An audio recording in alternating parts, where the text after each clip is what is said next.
So this morning I wanted to talk about something that I've probably given a talk on this before, at least covered it, but it's how to study the Dharma, and I only give it that title because I'm going to tell you how to study the Dharma, so I'm giving you that title.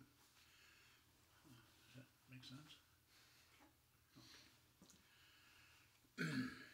So the reason I say it that way is it's different than the way we study most material. The way you study for an exam or the way you study to pass tests or so on. The conventional way of studying is about information that you want to remember. And it's not that we're doing away with that, but you already know. I wouldn't particularly give you a talk on that topic. You probably could give a talk on it that I might be helped by, since I'm not particularly good at that. Taking tests. Excuse me. The Dharma is a little bit different because although it is information and there's just countless numbers of concepts and categories, and they just, people in ancient times kind of went crazy with that. All this, there's the 4 this, the 10 that, and the 11, 12, 13, 14, everything. And some of them, the way I work with it, some of them have been very interesting to me, and I've hung on to them and used them to try to help people who ask for my help. And then there's others that even though I've maybe even memorized them in past times and tried to apply them, they just didn't seem like they were that helpful. One of them was there's 7 aspects of Vipassana, which I was taught back in the 70s by my teacher, Trungpa Rinpoche. And I remember when I did that, because at that time I was still trying to remember things. I was still trying to, not that I don't try to remember things now, but that was like if you could remember what it was and delineate it and explain it, and someone, what's the 6th aspect of Vipassana, and if you could say that, then it somehow meant you knew something about it. So,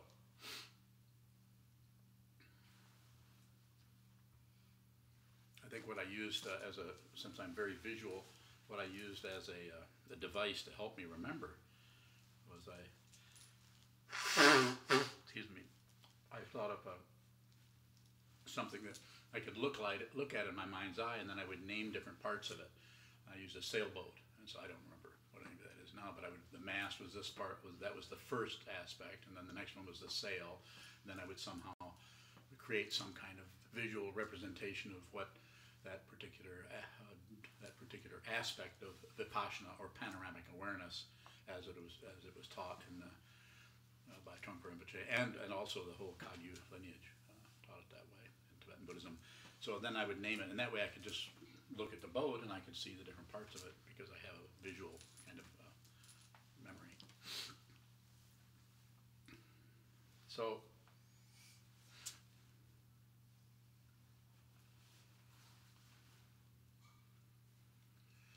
what seems to be very important in studying the Dharma as it appears in this over here, after doing this for a long time and talking to people about it and seeing the way people work with the various concepts, like the simple one, of course, that we all know about are the 3 poisons: passion, aggression, and ignorance, accepting, rejecting, and distracting oneself. There's all kinds of ways that works, and that seems to be a pretty good way because it's very simple. You can put that on any situation, and you can even see that there's 50%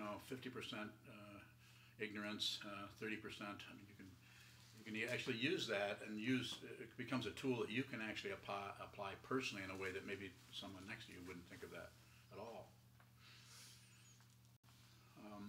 The 6 realms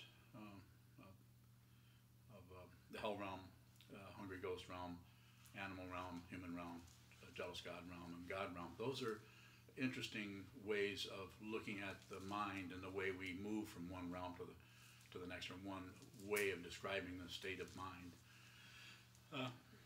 There's no curiosity, for instance, in the hell realm. You're just upset and you're going to kill somebody, or or you're defending yourself, or there's some kind of struggle or tension or aggression or blaming. And when you're blaming, there's no curiosity. Whereas in the human realm, full of curiosity, all kind of but also full of suffering, but also curiosity about everything. And it has been said that the human realm is the only only state where you can really hear the teachings of the Buddha. Because although the Buddha appears in all those realms, the teaching consciousness appears everywhere. That's the only place, because you're so busy, you're so tied up with the particular activity of the jealous God realm, which is the little drawing that I made here years ago, or watercolor. You'll see the heaven realm is at the top, the next realm down is the jealous God realm, and there's all people climbing ladders, because it's all about getting ahead, being first, kicking other people off their ladders.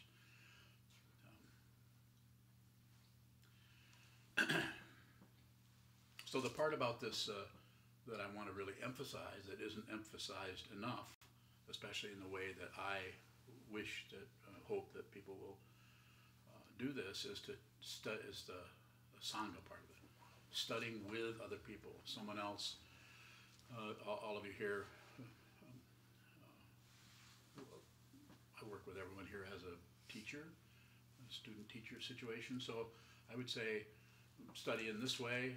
I get up and say things, you ask questions, but in the study where you're together with other people who are all studying the similar material, like the 30 verses or the works of the Shobogenzo, the works of Dogen Zenji, the Heart Sutra, the Diamond Sutra, all the other sutras we study, to come together with other people who are also reading that same material. There's something else expressed to you that you might be missing. You don't have to understand it.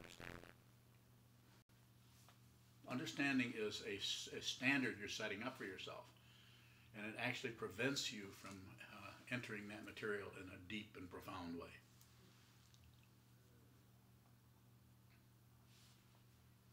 What do you have to do? You have to study it. You have to put yourself in a position where someone talks about the consciousness only. Someone talks about that no subject, no object, or that those are somehow dissolved into the perception itself.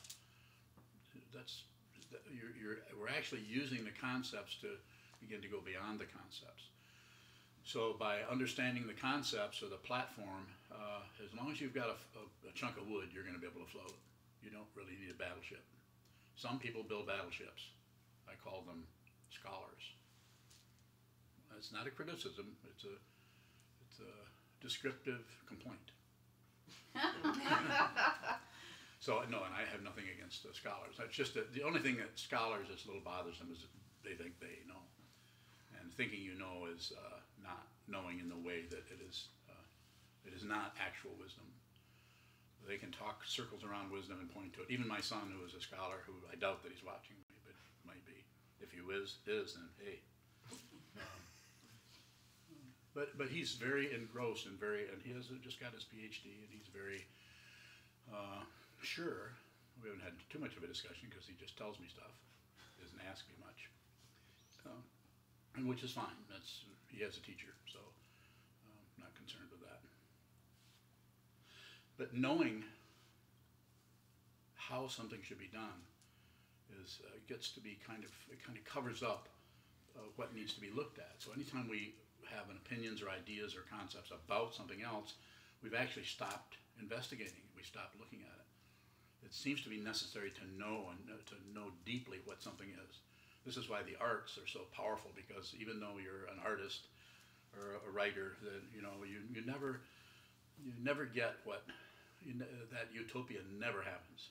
But this is looking for that is what it's about. It's looking and seeing. You don't know, I can't know. This is not it. This is not working. Having spent some time doing creative work, I can use that as an example. So, the Buddha, the Dharma, and the Sangha, the example of someone who is awake or understands the nature of the mind in some deep way that can be helpful. The Sangha, the community of people like we have here that are gathered together because something in their life is not complete or not clear or just confusing in some way, and who want to understand more deeply, and instead of doing it in using psychology, I'm okay, you're okay, or some other form of meditation, which may work in some ways and may not. I'm not here to evaluate anybody else's path particularly, On the other hand, I want to emphasize to people who are listening to this how important it is to study with someone else, not to study with me necessarily. But this is sometimes if two people are together, sometimes and one person happens to be studying under me as a student of mine, maybe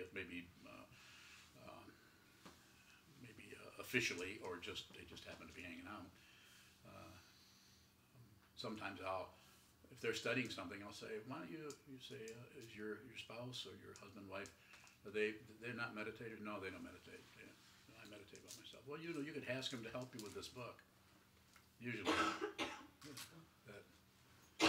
that might be a little bit of magnetism there.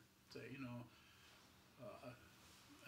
it might be seen as where you're trying to suck me into that cult you belong to. But also it can just be, you take any line out of Cutting Through Spiritual Materialism by Trungpa Rinpoche, just about any line or a paragraph, and read it. And anybody who hears that has ears will probably be interested, maybe not every line in there, but interested in what is being said there, because it's so incredibly clear and so incredibly deep at the same time. But talking to someone, even someone who, and maybe especially someone who is not a meditator, someone who's just totally using their mental processes to figure things out or analyze. So sometimes talking with other people about, and you could even say sharing your inability to understand. It's not that the other person needs to explain it to you. I think you've all found that out from studying together. That it's not so much about answering questions for other people as it is about encouraging studying together that material. And it, as far as my situation, it took me a long time to realize how valuable Sangha is in learning what this is. Being with different people who are seeing this a little bit different way each time. Same teaching, 3 poisons, 4 noble truths, 8-fold path, 12 links in the chain of existence. All of the teachings of the 8 consciousnesses and the 6 realms, the 5 skandhas, and sounds like I know something just because I've stuck my head down in that alphabet soup for so long. So, and don't misunderstand about the scholarship. It's very valuable. We need that. We need people like Dan Lusthouse. We need people like Bill Waldron, who can take this material and actually break it down because of their ability, their skill, break it down in such a way that it's more approachable. They're actually taking a castle that you can't find a door to, but you just know what it is, and they're actually building bridges to that through concepts, intellect, and through understanding, analysis, logic.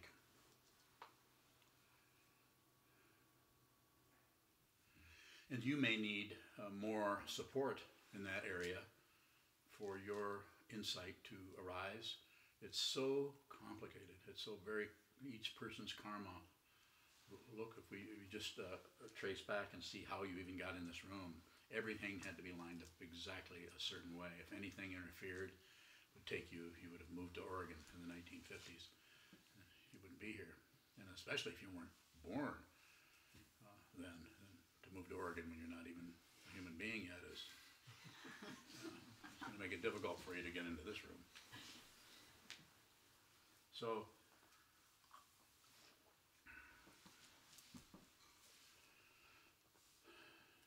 lots of ways to study, and right and wrong is kind of extra, is beside the point. But how can we take this material, any part of the material, just to make it very simple, the 3 poisons: passion, grasping, desire, and aggression, pushing, destroying, getting rid of, or ignorance, shutting down, and to bring that out together and talk about that, so that that particular structure of conceptual way of looking to what happens in the emotional vault that we all have here, how that movement is happening there, to use that gives you some kind of entry into how there's never one without the other two on some level. But beginning to see that in yourself as you're moving through life, as you're fixing breakfast, as you're talking to your neighbors, your mate, or your children, your parents, or whatever, or other Sangha members. It's a very powerful way to be able to see the way in which you're being, your awareness, your wisdom mind is being obscured by these kind of emotions and feelings that are generated because of what? Fear. We fear open space. One of the simple ways that will show up for anybody is not knowing. If you're supposed to know something, then you don't know it, and somebody's looking at you and say, well, you're supposed to know that. Just like my teacher said back in school, when the teacher said, so does anybody, a math teacher, does everybody, wrote it on the board, everybody understand that? Looked around like that. Nobody put their hand up, and I remember thinking, I really learned very slow. And well, she asked, so I guess I said, I don't really, you don't understand this? Class, didn't I just explain this? Yeah, it's a difficult time to be drawn into that kind of a trap. And at the time I didn't have the understanding to know what to even do with it, other than felt bad and felt like, well, probably not going to learn math. I was not going to get it explained to me. And so,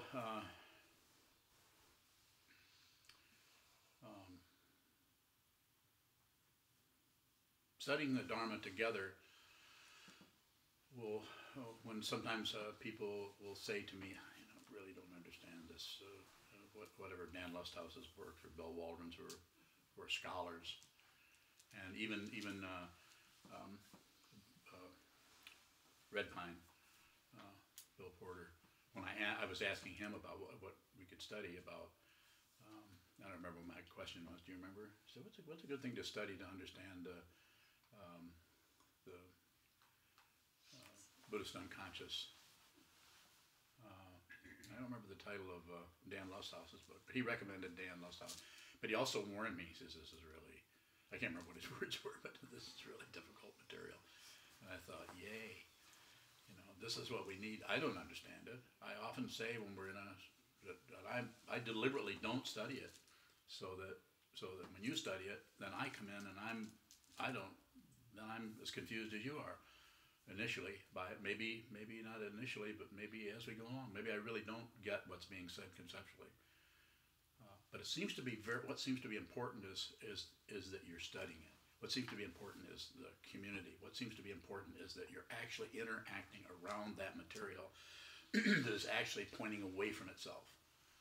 All of those conceptual constructs are meant to help you transcend this world while you're in it. I mean, they're I don't know how else to say it. Just like the work that Sokuzan was teaching last night, the intentional dream practice. It's just an area of consciousness that just kind of goes on uninspected. And so this is a way of, well, let's go down in and take a look at this. Let's see how this works. And as he was saying, and as I've said myself, you can find, when it comes to something like that is that nebulous and that lacking in time and space, like a dream, but yet has the appearance of time and space while you're in it, but as soon as you wake up, all that's gone and it looks like, what, a dream. To actually go down into that material, there are plenty of people. Most of them have no mind training. They don't do what we're doing here. And a lot of the people who do meditation don't work too much with dreams, other than a few people. The fellow you studied with there up in Minnesota, what's his name? Andrew Holacek. Holacek, yeah. So he's written extensively on this.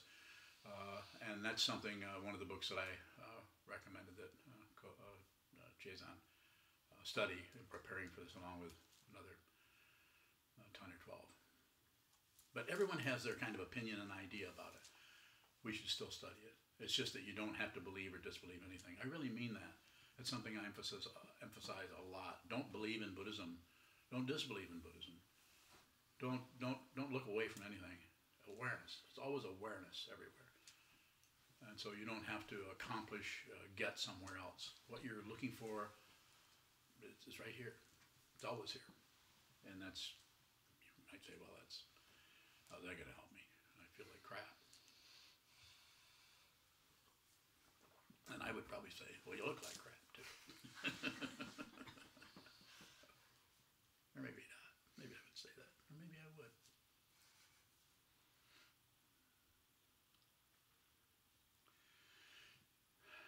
So, as I've said to people, especially if you're wearing a rock suit or sewing, if you're really trying to get committed to this situation, that doesn't, and the people who may never do that, that doesn't leave them out either. But I'm saying if you're really committed, whether you are formally committed in the sense of doing this, which is not required, but if you're committed to it, please study together. Come together. We have, how many do we have? Well, usually 8, but it depends. Well, and then if you counted the ones that are here and the ones that are in Kalamazoo, there's one there. So there's places where you can go on Zoom, get the code, and go on there and sit right, at your kitchen table and go on there and go into a place where people are studying the Dharma and talking about these texts. They're not studying I didn't write this stuff. They're studying traditional Buddhist, the foundations of Buddhism. They're studying everything from the Agamas, or the early words of the Buddha, which we've studied quite a bit, spending I think a year or two studying those, and all of the Mahayana texts. We go back and forth between different ones. And so,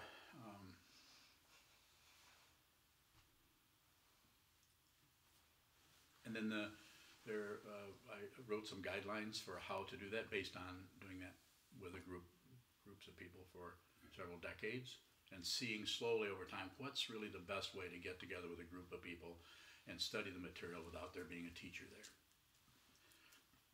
You need a facilitator to make sure things keep moving and that somebody doesn't take over the class and start teaching, explaining everything. So there are guidelines for that, for those of you who are interested. Kozan has those, Unyo has those, Chezan. Other people probably have copies of it. And it's a couple pages. It just kind of lays out what those guidelines could look like.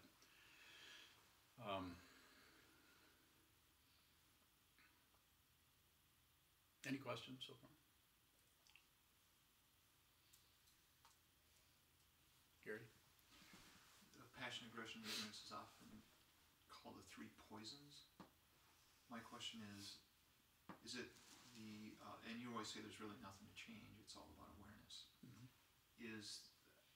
As you were talking, it came to me, is it the assumption that there's something to change based on calling them the 3 poisons of the problem?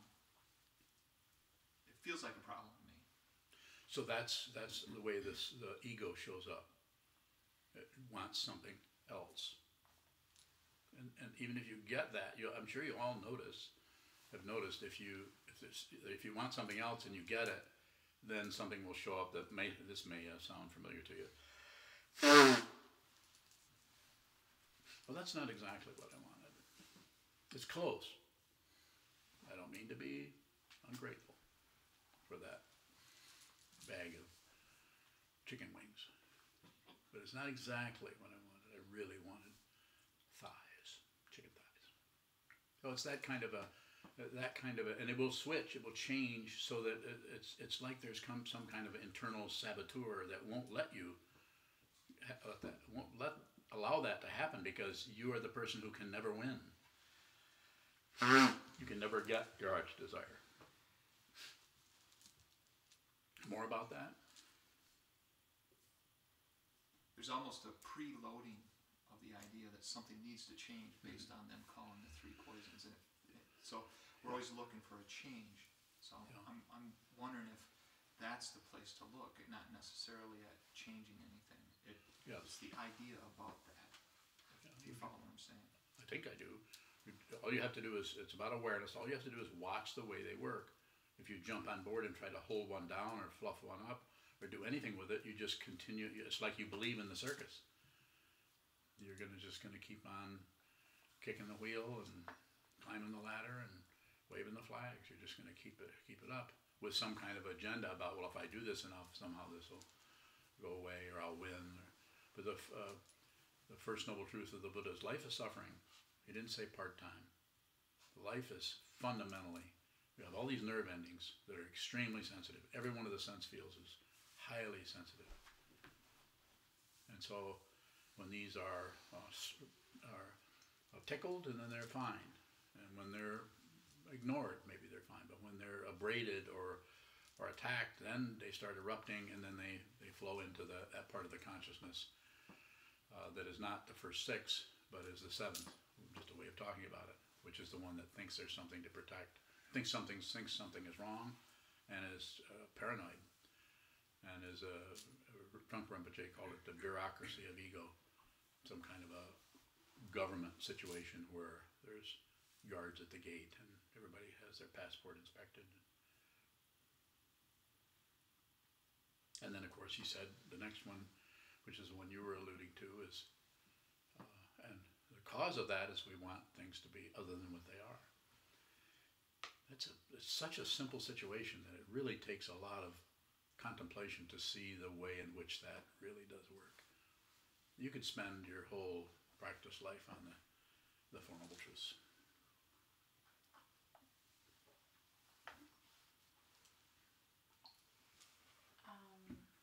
It feels like I have to give up on something to be with what is. And I'm just wondering, do you have to give up passion, aggression, and ignorance to be with? I don't. Giving it up is what we do is it's like giving up the recipe for something, because that's the conceptual part. There's no way you can actually give those up. It's part of the whole dynamic. The thing that makes it difficult is we think there's someone there who's either passionate or aggressive or ignoring. There's some person who's some identity of someone, and that's the part that is empty of a self, empty of others. So that's what we're attempting to go towards. So all of these others are just describing the comings and goings of the ego mind, wanting this, not wanting that. If you're suffering in some way, if there's some kind of suffering going on, you can look and find the cause, but you can't find the first cause. To track that down, that's where most of the more mundane ways of working with psychology, including psychotherapy and all these, they're trying to track down the cause. And they because they are trapped by cause and effect. They believe it. They believe that if I strike this, that this is the cause of that sound.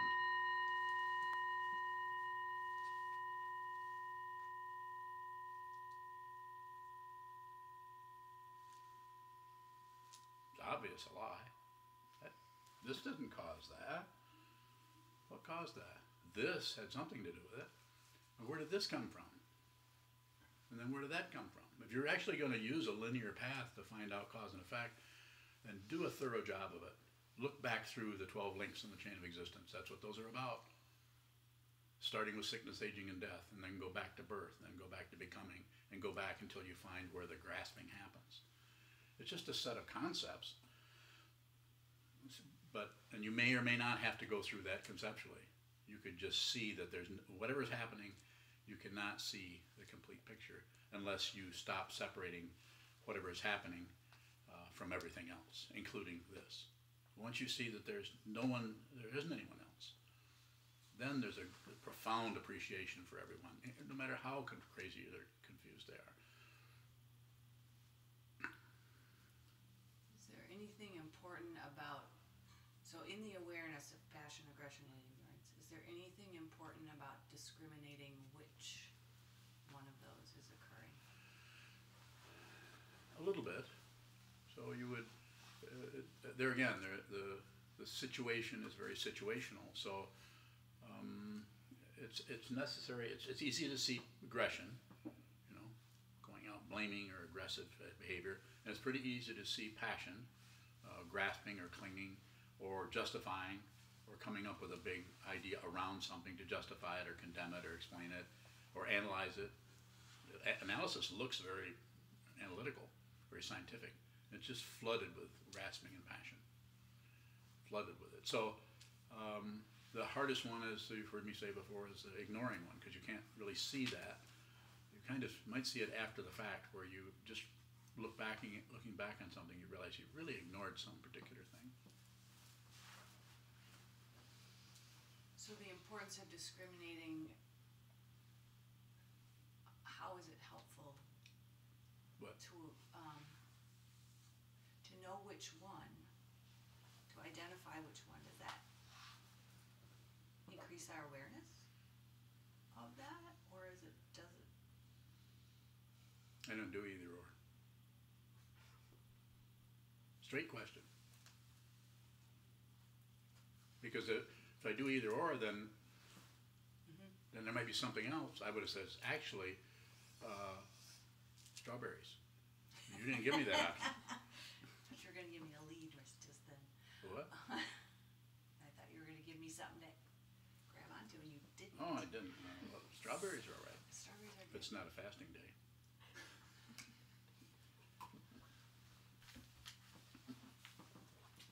Yep. You want to finish? It's okay. Straight question.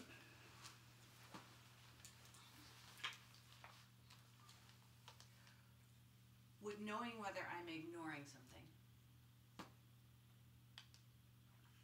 help me learn? I think getting a glimpse that you've actually shut down on something. Usually it's in the past. Sometimes the other two you can kind of see in the present. But what I'm saying is don't do much with it. Let it do whatever it needs to do, rather than try to be a person who doesn't do that. That's more ego. So having to know which one is ego as well. Not necessarily. Okay. Any kind of demand is ego. Any kind of, I've got to know, got to get to the end of this. Even the spiritual path starts out as ego. I want to be enlightened. That's why it's been said that it's disappointing, because the closer you get, it's not only more scary, but it's more and more disappointing, and there's less and less validation or proof of anything. Now, there are teachings that will actually, the stages on the Bodhisattva path, the 12 stages. I mean, there's all kinds of stages. I don't really teach those. But there's a reason those are taught, is because people going out into the wilderness of no self need some kind of support. And so they're given. And there are people who will, great sages, much greater than I am, who will disagree with me. So there's not about agreement. It's about realization, not separate. It's not separate. It's an astonishing thing to stumble into on your path. You're completely alone, but not lonely. You're alone. What is it that's alone? Aloneness is alone. There's no someone who's alone.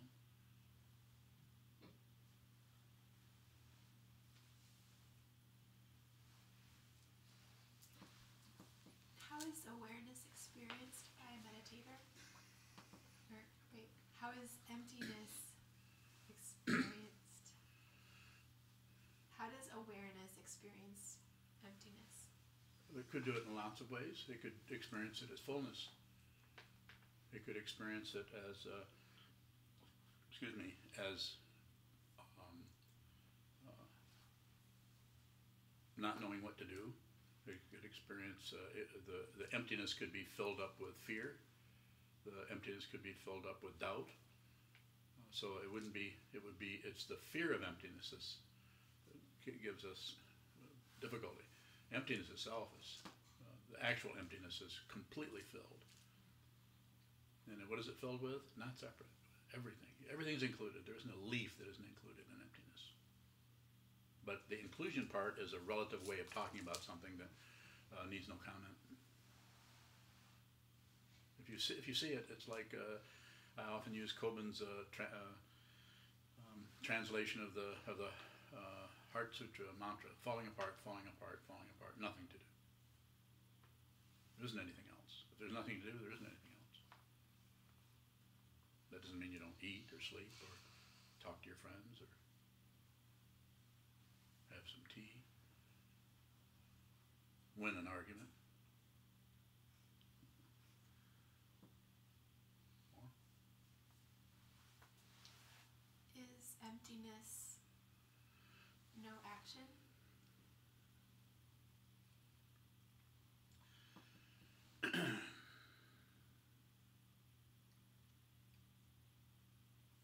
that's a way, it could be talked about that way, but it doesn't mean that action is absent. You could say, to use those concepts, you could say there's action, but there's no actor. There's no one doing anything. Empty of a self, empty of an other. Nothing happens. But it's not like a result where, finally I've got this. This was so confusing to me for so long, and finally, now I know what it means, what emptiness means. I think I'll write a book about it. More? Thank you.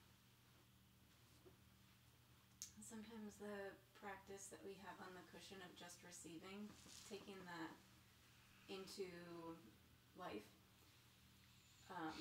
and just receiving in a life situation looks a little bit like indifference. Mm-hmm. What is indifference? It's your opinion. What if it's someone else's Opinion? label? Yeah. Mm-hmm. Okay, now go ahead and we'll role play. You be the person label, and I'll be, what was your name again? In the role play, or like? Yeah, in the role play. Can I just pick one? Yeah. Mary. Okay. It's not. Okay. I'm Mary. No, I'm Mary. Oh, okay, then then who am I? I'm Raquel. You want me to be me? No, or I'll be Mary? Raquel. Okay. Would you rather be Raquel? It would be easier, probably. Oh, yeah, but then I have to be Raquel so that I can teach you. Although maybe not. Okay, go ahead and be Raquel. I'll be Mary.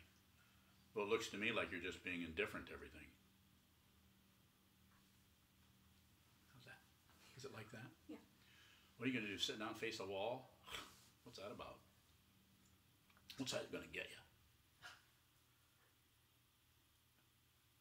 That's a good response. I like that.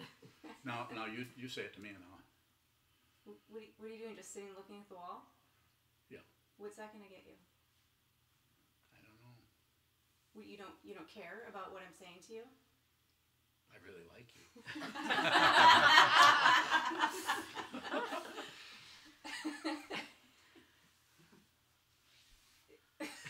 Are we supposed to keep going? I thought the scene was done. So the best thing is just receive, and it depends on who it is and what the whole dynamic is and what the whole flavor of the whole thing is like. Mm-hmm. But you might have to, I don't know if you'd call it humor them, but you can take an interest in their criticism. You could even say, and you don't have to repeat anything I'm saying, but if someone said like what you said, I could have said something like, I can see that's how it looked to me when I started doing this. So I can relate to what you're saying. And you can actually meet them where they're at. Meet them in the confusion. Don't try to correct something you don't understand, because you don't know what kind of fear is about 3 feet behind them that scares the daylights out of them. That if they could deal with that in some way, they'd be a meditator too. But that's going to haunt them the rest of their life. It'll prevent them from actually looking at who they are. Yeah, most of the people we meet are afraid of who they are, and therefore they make up, what do they call that? Stuff. They make up stuff about who they are. It's like one of the ways you'll hear that is, well, I've always been the kind of person that didn't take anything off of anybody. But they wouldn't necessarily have that accent. They might say it in a really high voice. I've always been the kind of person that just doesn't take any guff.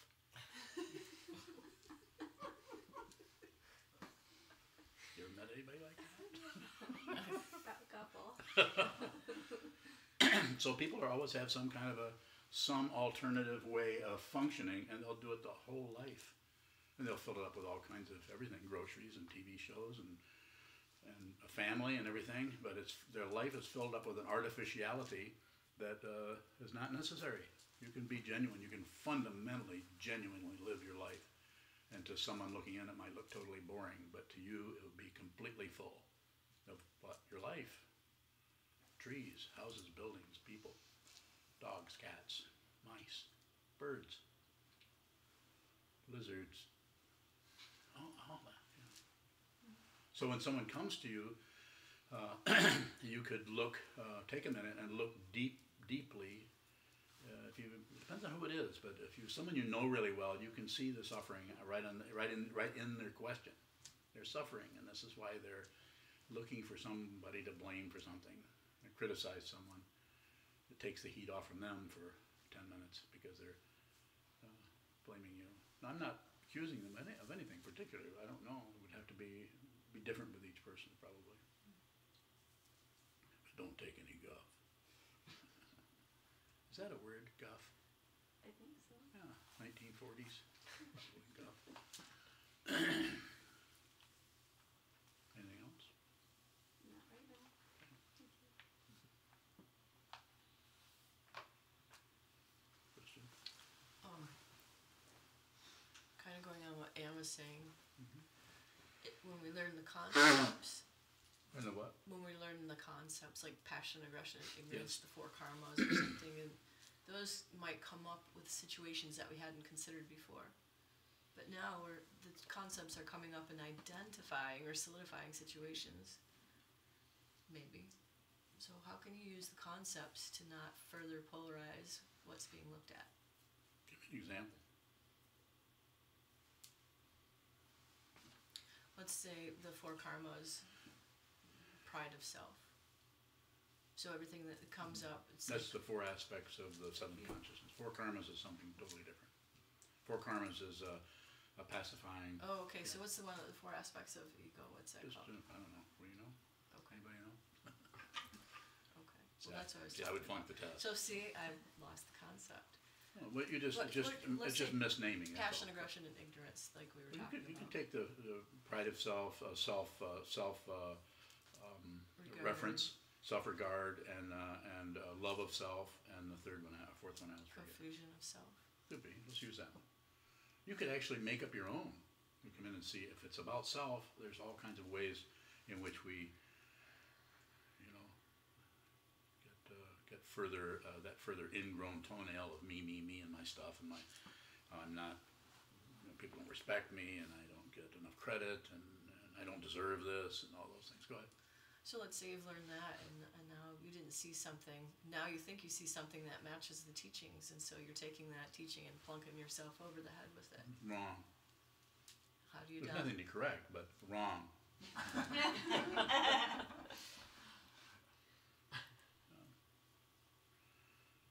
Don't plunk yourself over the head with anything, but contemplate, look at it, see how that works. This is why Sangha is so important. You know that. You know what Sangha is about, personally. We all do. Community of people who are studying this material together, what's going to happen? You're going to have a relationship with other people who are working on their minds. Their dynamics are going to come up. Your dynamics are going to come up. It can be challenging. That's just one way of talking about it. The other way is to actually look at the concept and see of those four qualities that show up in the seventh consciousness, which one would be the one that that describes my dynamic the most. And if I meet somebody, I'm not going to tell them that. That's none of my business. That's for them to see. But usually, if you're familiar with those, it shows up. You can see whether some people don't have a lot of pride of self and have a whole lot of self-reference. Some people don't have any pride or any self-reference, but have a whole lot of self-love. In other words, completely, absolutely infatuated with who they are, even though they're a bad person. Follow me? I just love how bad I am. And I'm being a little bit facetious here, maybe a lot facetious, but it's very, very interesting area. Please look, find out who this is. Anytime you have any experience, who's having it? Who's doing what? Who is this? The practice that Ramana Maharshi taught the Indian, the sage of the first part of the last century, who awoke at 18 years old, I think it was. Spent 20 years in retreat, clarifying his realization without talking to anyone particularly. He taught Atma Vichara, or self-inquiry. Sit down. Who am I? And then if anything comes up, who is that? And then if anything else comes up, who is that? Who is this? Be persistent about it. I'm not saying you couldn't do that. I don't particularly teach it. What I teach is sit down, hold still, watch what moves, because that will be your identity. At some point you'll begin to see your own interpretation of everything.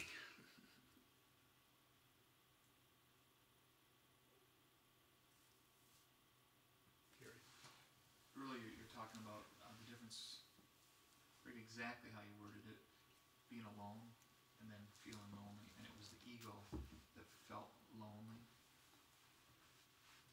I don't remember saying that, but alone.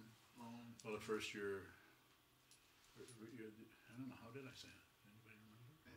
I think it was something, you could be alone, but if you feel lonely, Nobody's taking notes? if you feel lonely, that's the ego.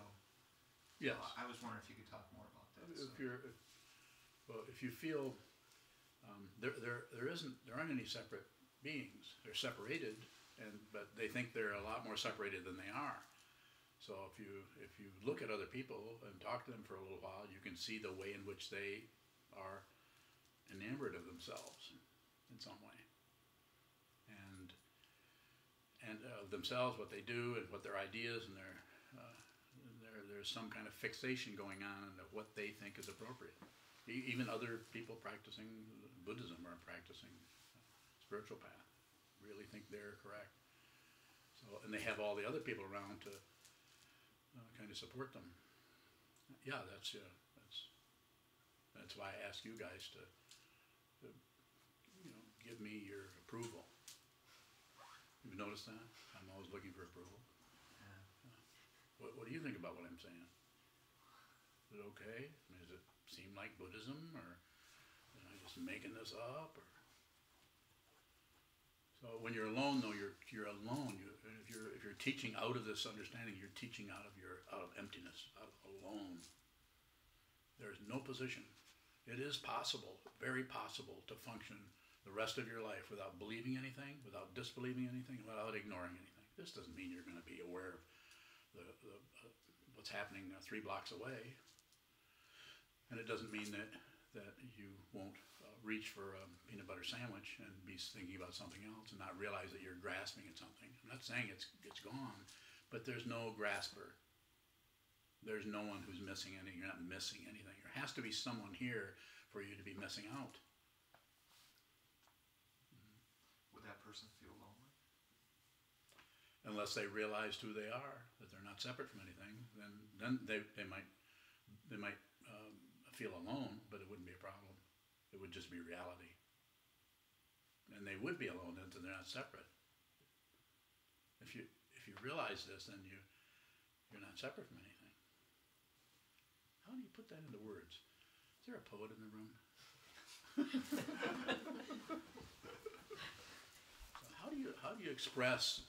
How do you fundamentally express this deep nature of being alive? What is this? What is it? They try to do it with music. We try to do it with paintings. We try to do it with words. We try to do it with our life. We try to do it fixing lasagna.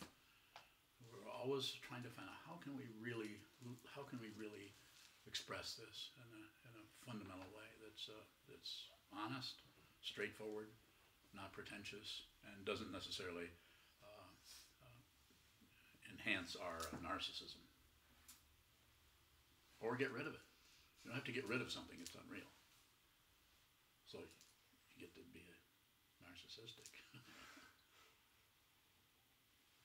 I was so relieved when I found that out.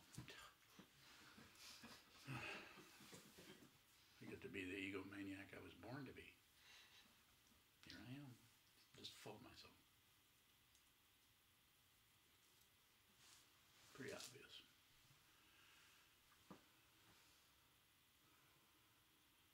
I had a good teacher. I had a couple of them. Further questions are good if you have them.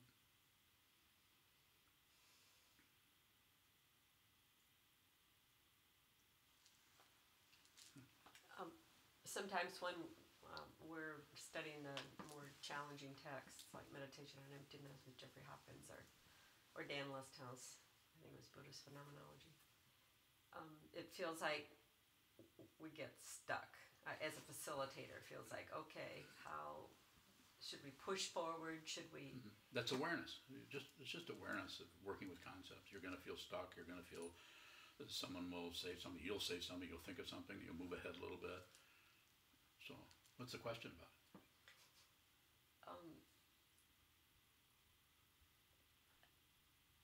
I find myself thinking about how others are thinking about how it's going.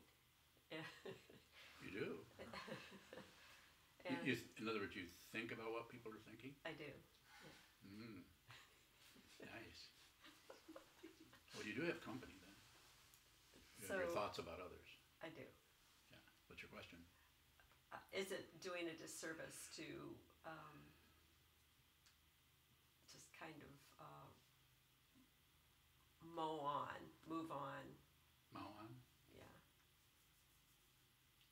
and not without what I would call a full understanding?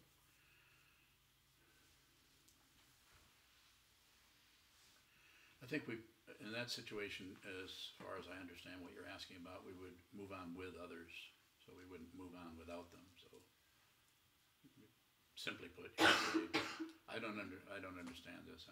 This is not.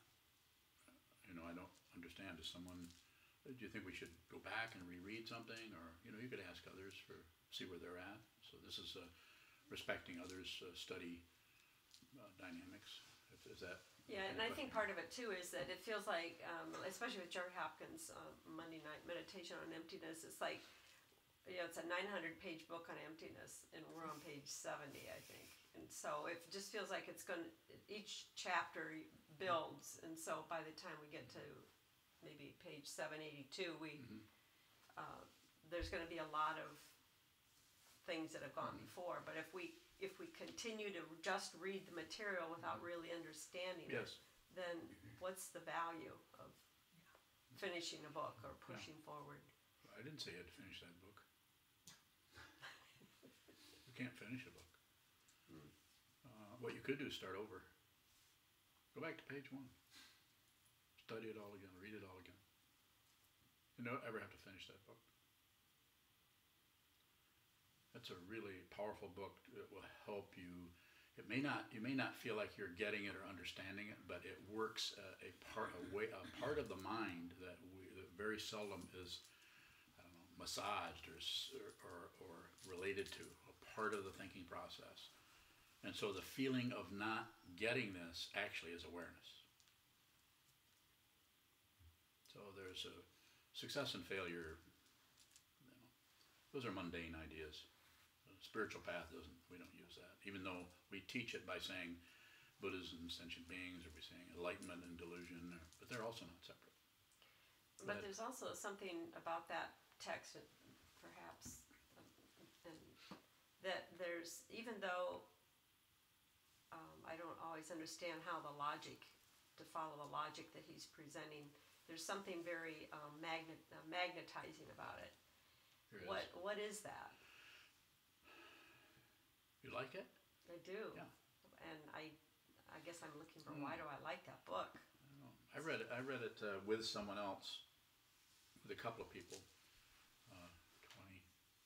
20 years ago, something like that. But I really liked it then. It was difficult though, and I wasn't able to, explain or paraphrase everything was said. But it was something about it was. He's a student of Dalai Lama, and he's teaching out of the Gelugpa tradition, which is very scholarly and very logical and so on. So, and just like I was saying earlier, there are different ways of studying this. If you ask my son Mason, who's studied quite a bit and is also a monk, he'll say that before you study that book, you should be studying this over here. So I would never presume to tell anybody that unless they're a student of mine. But my son operates differently, don't you, Mason? And he's not incorrect. But it's just a different approach. There's a whole, as far as studies, my goodness, the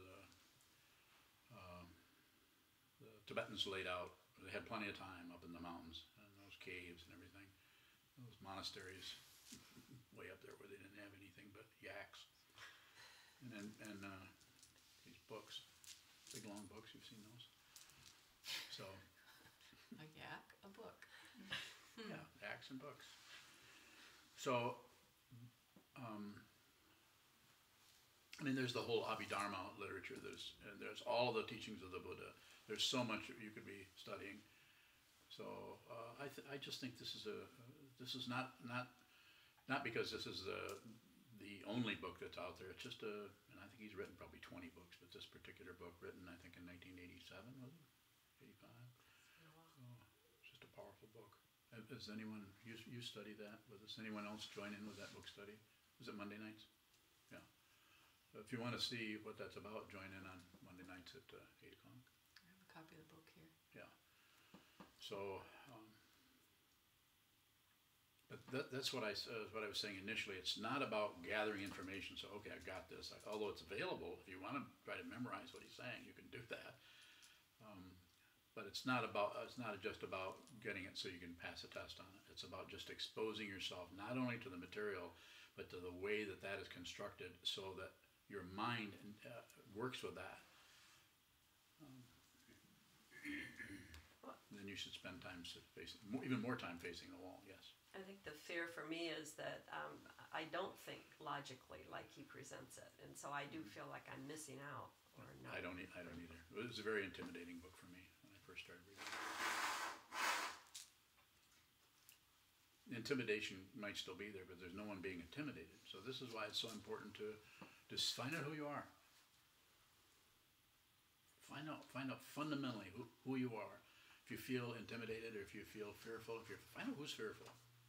See if there's a solid being somewhere. If you start to look at your identity, you'll see it's discontinuous. Sometimes it's if your name was Melvin, say, just for instance, there'd be a jealous Melvin, there'd be a happy Melvin, and here's a sad Melvin. And maybe you should just change your name every time we have a different emotion. Or if we changed colors, what if we changed every time we felt blue, we turned blue. Every time we felt happy, we turned orange. Every time. It would be a lot easier. Just look at somebody and say, oh, you're still green. You're sick. Yes, Rita. So you said that at last you get to be the narcissist you've always been. Yeah. Something like that. Does that change? Are you still in some way the narcissist that you said, I think, fundamentally are, or something? I'm not sure how you said it. What I'm endeavoring to talk about is you don't have to get rid of the self-centeredness, which I have abundance of, but it's not a solid being. It's not separate from anyone, and this is the beginning of compassion. And compassion isn't a feeling you have about others. It's not even a feeling. It's just a deep, deep knowing that you're not separate from anything. And when it's time to reach out and help somebody, you'll do it. You don't have to even think about it. And when it's time to let somebody else sink, you let them sink. You don't have to think about it. It's powerful. And you notice the self-centeredness is still there, looking for something to experience as a me. But the experience is there, but it can't find the experiences. It's like the saying, I think there's a book by this title, Thinkers Without Thoughts, or Thinking Without Thoughts, or Thoughts Without a Thinker. That's what it is. So the thoughts still arise, the emotions, the feelings, but they can't find any identity of someone who's actually experiencing that or having it. So therefore they don't get reified. They're there like birds flying. They don't belong to somebody who's flying birds. They're birds flying. They're thoughts. They don't have an owner. You know anybody that owns some sparrows? You can't own a sparrow. If you can lock one up in a cage, but you still don't get to own it. Even if you put it in a little tiny cage, it's free inside that cage.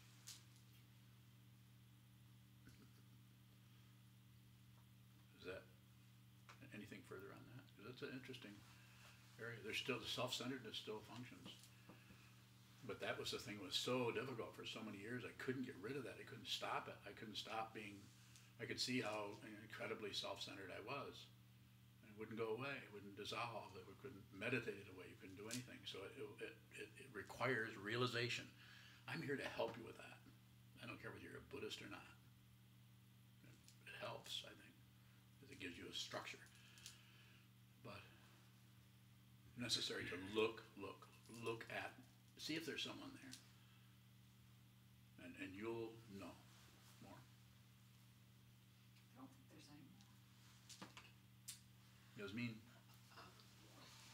How does understanding that there's no one there really, it does nothing to alleviate pain, it does nothing to alleviate suffering.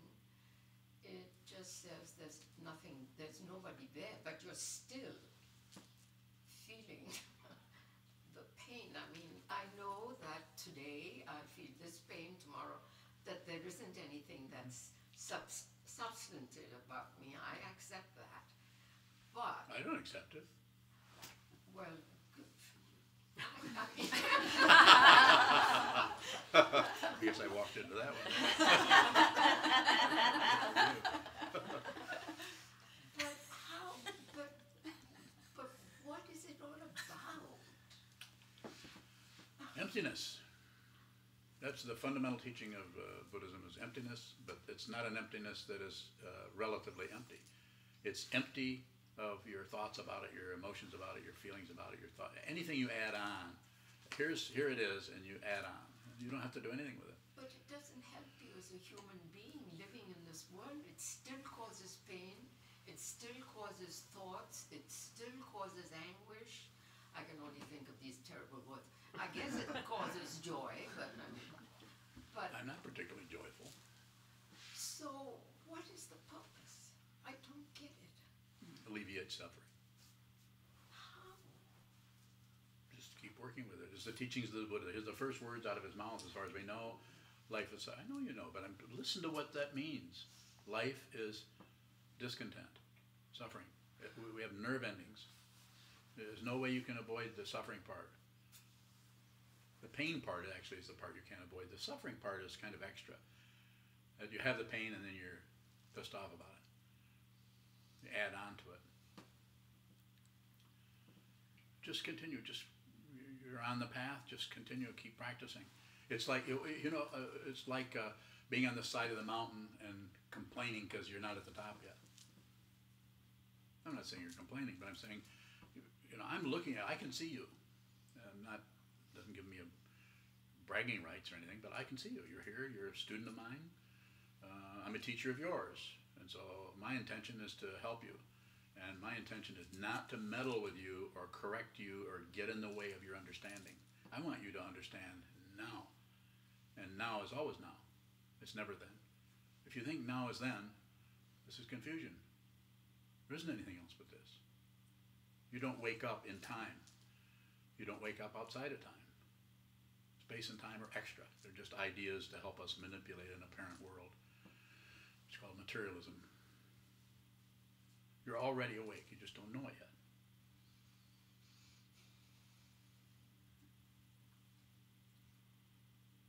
Keep going.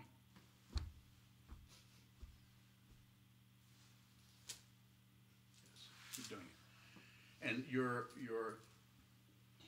the way you're talking about it tells me that you're doing this correctly. There's nothing to correct. The way you're feeling about this tells me you're looking at the difficulty. And I say, just don't stop. Don't shift to some other path. Stay on this path. Whether I stay here or not, it's not important. You stay on this path. Don't stop. Continue to look at your mind, even though you don't find anything. And eventually you'll find out what that not finding actually is. That's the big discovery. It even says it in the Diamond Sutra. How does it say? Can anybody recite a line from the Diamond Sutra? Go ahead. Well, generally, a statement about X is not a statement about X. Therefore, it's a statement about X. Yeah, you hear that? It's not really a X, it's statement using about X. suffering is not a statement about suffering. Therefore, it's a statement about suffering. It's just another way. It's a way to use a very, very relative construct of concepts to point to the ultimacy that is right in your face, right in all of our faces all the time. This is what the Wei Ning when he was probably in his late teens, stumbled into the monastery in ancient China, and heard that statement. Heard the diamond sutra. He couldn't read; he was illiterate, but he heard that, and when he heard it, he awoke. That's as the story goes. And that's you can read about that in the platform scripture of the Sixth Patriarch, which we've studied a little bit, not recently, but We studied that here for a year and a half. yeah. So you're familiar with that? Yeah, certainly. Just keep going. Yes. How does the experience of having a self experience suffering differ in sensation from there is no self to experience that suffering? Paraphrase your question. How can I know, how would I know that there's no one to grasp, there's no one to have that experience? How does that feel? It varies. How does it feel to you? It varies. Okay. There's nothing to. It's the not finding anything. To use the same this finding, and that not finding, instead of just not finding, just don't do anything with that. Don't turn it into some kind of a concept about not finding, or some kind of a failure to find something. But that's the beginning of emptiness. That's the breadcrumbs leading to emptiness. Does it feel like not being gripped and carried away? Just being. Yes and no. It happens differently. What? Didn't I say something right? But it wasn't wrong either. Oh, good. Therefore, it was right. Yeah. Well, it's a matter of. I think it seems to be a matter of just persistence. It's good because it's not really an event. So we keep looking for an event when, not that people don't have those, but events are experiences and they fade. And even those who have had powerful transformational awakening experiences, whether it's with drugs or whether it's with a practice or saying things we don't even know what the cause and effect are behind it. They don't last. They're temporary. They come and they go. But awakening does not go anywhere because it's not an experience. It's just like you've been sleeping, and then you wake up. And what do you wake up to? Nothing is separate from anything else.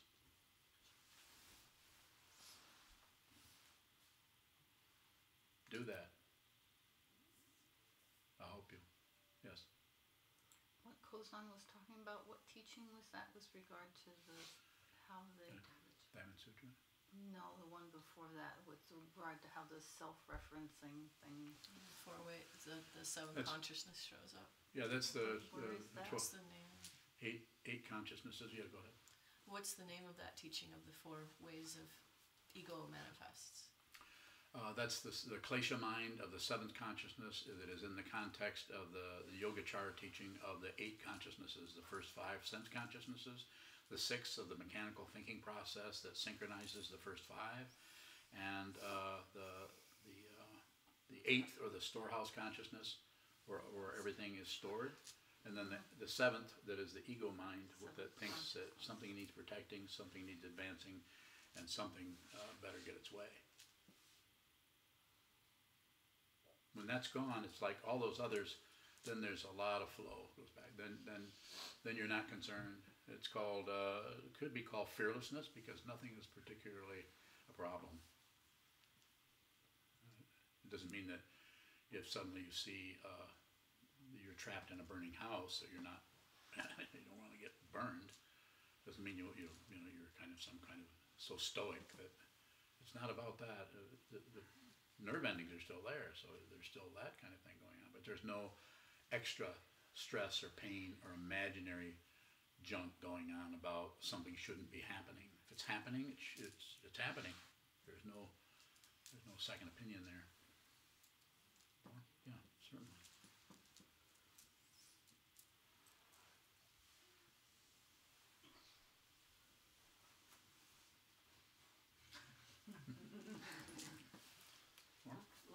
lunch. Any questions about lunch? Just say, is it time for lunch? Is it time for lunch?